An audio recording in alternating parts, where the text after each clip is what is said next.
इनके ऊपर बहुत ज़्यादा आएगी हाई कोर्ट के जजेस के ऊपर अगर इसने इस केस को और प्रोसीड मोहतरम चीफ जस्टिस पाकिस्तान ने जो मोटो नोटिस लिया था 6 जजेस के लेटर का, और उस पर फिर उन्होंने इंडिया दिया था कि शायद उस पर वो फुल कोर्ट बनाएं। जब लंदन पहुंच गए, चले गए, तो उधर से वो इनकलाबी बन गए। तो बुशरा बीबी के सेहत के हवाले से हमारे खदशात अभी भी मौजूद हैं कि हाँ जी मैंने ये केस किया था और इसका डिफेंस मैं करूँगा, तो मैं क्यों नहीं हिम्मत हो रही डिफेंड करने की? से नहीं निकालना चाहते हैं, ये सारा कुछ उसके हथकंडे हैं, लेकिन ना फिक्र करें, हम भी सब्र से बैठे रहेंगे जब तक इमरान खान और साइफर में इमरान खान और शाह महमूद को इंसाफ नहीं मिलता। आज ये जो है वो केस की समाअत नहीं हुई मैम, क्या कहेंगे? ये भी लगे रहेंगे, हम सब्र करेंगे। ये इमरान खान को जेल से नहीं निकालना चाहते हैं, ये सारा कुछ उसके हथकंडे हैं, लेकिन ना फिक्र करें, हम भी सब्र से बैठे रहेंगे जब तक इमरान खान और साइफर में इमरान खान और शाह महमूद को इंसाफ नहीं मिलता। और ये इस वक्त ये इस केस में कुछ भी नहीं है, ये साइफर केस ख़त्म है, ये इनको पता है कि ख़त्म है। अब हम बारी बारी कहते हैं एक मुर्दा लाश कब तक उठा के फिरेंगे, ये अब इनके ऊपर है, और अपनी इज्जत बचा के ये केस को अब फाइनल करें।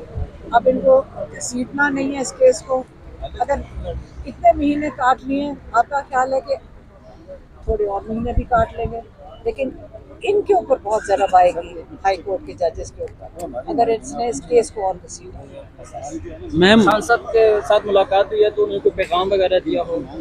आज वो मीडिया वाले खुद आए हुए थे, तो खान साहब ने आज शीशे उतर गए थे, वो जो पैनल से वो उतर गए थे। आज इमरान खान ने मीडिया के साथ डायरेक्टली बात की। खान साहब ने आज बोला है कि आवाम को अदलिया पे एतमाद नहीं है, तो फिर अदलिया पे एतमाद नहीं है तो इधर केसेस में आने को कुछ फ़ायदा तो नहीं बचा? देखिए, कोई भी वक्त होता है जिसमें अदलिया को ये भी एहसास है कि आज अगर आमिर फ़ारूक के अपने जजेस उनके ऊपर एतमाद नहीं कर रहे, और हम आज एतमाद करके बैठे कि क्या पता एक ऐसा वक्त हो कि आमिर फ़ारूक को ख्याल आ जाए कि इंसाफ दे देनी, तो उसकी उनकी अपनी अगली नस्लें याद रखेंगी जो जब वो इतनी बड़ी बेइंसाफ़ी करेंगे। तो खान साहब की रिहाई के लिए कोई अगर एहतजाज वगैरह? मेरे ख्याल में लोग आपको किसी को ये कहते हैं ना पार्टी कॉल दे, इस वक्त जो हालात जा रहे हैं, मेरे ख्याल में किसी को कॉल देने की ज़रूरत नहीं पड़ेगी। इस वक्त लोग जिस तरह गुस्से में हैं, लोग खुद ही सड़कों पे आ जाएंगे। कहीं डील के इंतजार में तो नहीं है मैम? डील के इंतजार में तो नहीं है कि डील आ जाए और फिर जो है मामला? डील ऑफर कर रहे हैं वो इंतजार में है, लोग इंतजार में हैं। थैंक यू जी।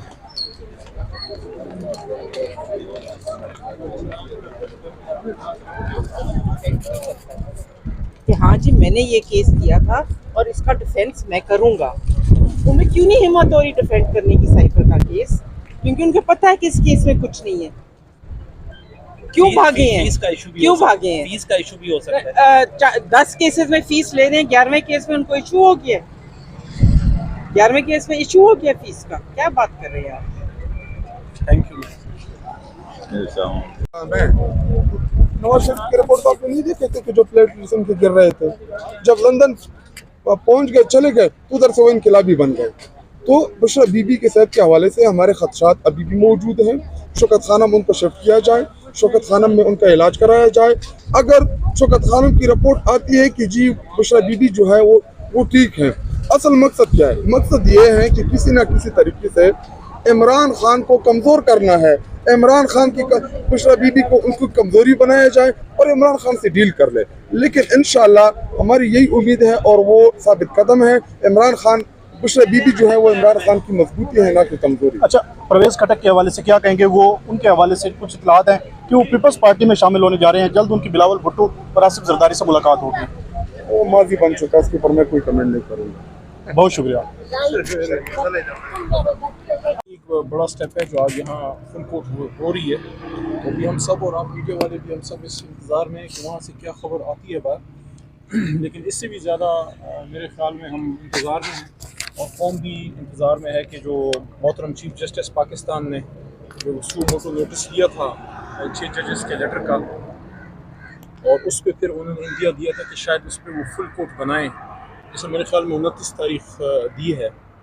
तो यही डिमांड जनाब इमरान खान साहब की भी थी, तहरीक इंसाफ की भी यही डिमांड है चीफ जस्टिस साहब से हमने की थी कि आप बजाय इसके कि चंद जजेस बैठे हैं, 3 या 4 जजेस पे बैठे हैं या 5 जजेस बैठे हैं, तो हमारी डिमांड ये थी कि इस पर फुल कोर्ट बने ताकि इसका एक मजबूत फैसला आए और उस पर फिर अमल दरामद हो और सारी चीज़ें जो हैं वो वाज़ेह हों। तो चीफ जस्टिस साहब ने फुल कोर्ट बनाने का इंदिया दिया है। अगर ये बन जाती है तो मेरे ख्याल में ये 6 जजेस का जो इशू है लेटर का, ये हल हो जाएगा और ये इस मुल्क के साथ बेहतरी होगी, क्योंकि आप और हम अगर आप देख लें तो हम तो फिर भी चलो आप भी तालीम याफ्ता हैं, हम भी किसी को कोई कह के ला के कुछ ना कुछ मसला हल करा लेंगे, लेकिन आम आदमी जो ना जिसको रिलीफ मिलती है थाने से, ना डिप्टी कमिश्नर साहब के दफ्तर से, ना उसके पास इतने पैसे हैं कि वो कोई तगड़ा वकील कर सके, तो आम आदमी अगर इन अदालतों में आता है और खुदा न खास्ता ये 6 जजेस वाला जो मामला है लेटर का, इस पर इसका कोई हल नहीं निकलता, तो आम आदमी के जहन में तो ये बात होगी ना कि मैं जिससे इंसाफ लेने जा रहा हूँ उसको खुद इंसाफ की ज़रूरत है, वो खुद इंसाफ का मुतलाशी है।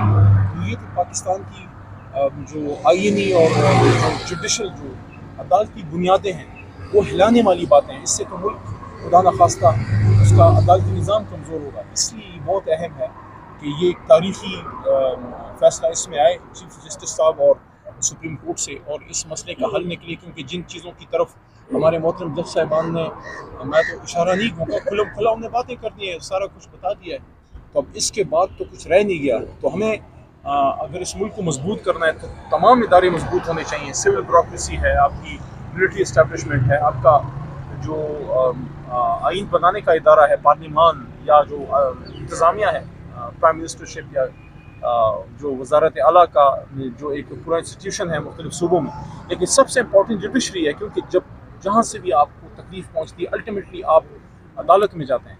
तो अदालती निज़ाम मजबूत होगा तो रियासत मजबूत होगी, पाकिस्तान मजबूत होगा, और तभी ये रियासत सही मायनों में आम आदमी यहाँ जी सकेगा, क्योंकि अगर आम आदमी को इंसाफ नहीं मिलता तो वो फिर किधर जाएगा। इसलिए ये मेरे ख्याल में पाकिस्तान की जुडिशल तारीख़ में ये वाटरशेड है, बहुत बड़ा स्टेप है, बहुत बड़ा इवेंट है। जब से हम वकालत सीख रहे थे या फिर छोटे मोटे वकील बने, तो एक बहुत बड़ा जो इवेंट था वो जुडिशल मूवमेंट थी, जो साबिक चीफ जस्टिस जनाब इफ्तिखार चोई साहब के ज़माने में जो लॉयर्स ने वो चलाई, और उसके बाद ये वाला वाक़या जो है शायद पिछले 40-50 साल में ये दूसरा बड़ा वाक़या है। एक जुडिशल मूवमेंट, लॉयर्स मूवमेंट, और एक ये। अच्छा सर, ये बताइएगा कि कल कुछ प्रिय कायदीन के जो नाम थे वो ECL से निकाल दिए गए हैं, तो क्या लगता है आपको ये मामला सेटलमेंट या जो है मिल बैठने की तरफ जा रहे हैं, तो PTI के लिए माहौल साजगार होने जा रहा है? देखिए, हमारे कुछ मोहतरम मेंबरान तो अदालत से ही रिलीफ ले लिया उन्होंने, तो अगर उन्होंने ये नाम निकाले हैं तो ये कोई एहसान तो नहीं है, जो गलती की है उसको ठीक किया है, तो इससे मैं इसको अप्रिशिएट करता हूँ। लेकिन ये समझना कि इससे कोई बहुत बड़ा ब्रेक थ्रू है या कोई खुदा न खास्ता कोई डील है, इस तासुर को तो मैं रद्द करता हूँ। लेकिन स्टेप अच्छा है कि अगर आपने फॉर्मर लेजिस्लेटर्स को, दहशतगर्द तो नहीं है ना, मुल्क दुश्मन है, तो उन पर इस तरह की पाबंदियाँ और कदगने लगाना जो है ये तो बहुत बड़ा सवालिया निशान है। उन्होंने हटा दिया है, अच्छा किया है, लेकिन इसको डील का तासुर देना, ये समझना कि कोई बहुत ही बड़ी कोई रिलीफ आ रही है, रिलीफ तब आएगी जब हम इमरान खान साहब को बाहर देखेंगे। ये बाकी सारी किताबी कहानियाँ हैं, बातें हैं, कभी एक भी ब्लॉगर ये बात करता है, दूसरा वो बात करता है। हम तब मानेंगे जब इमरान खान साहब बाहर आएँ, और यहाँ से फिर बात क्लियर होगी कि जरदारी साहब, और आपने राना साहब की भी किसी ने बात की, राना सनाउल्लाह साहब की भी, कि वो कह रहे हैं कि जनाब बातचीत होनी चाहिए। तो जनाब अगर आप कहते हैं कि बातचीत होनी चाहिए तो हाथ बांध के और पैरों में बेड़ियाँ डाल के कौन सी मुज़ाकरात होती हैं?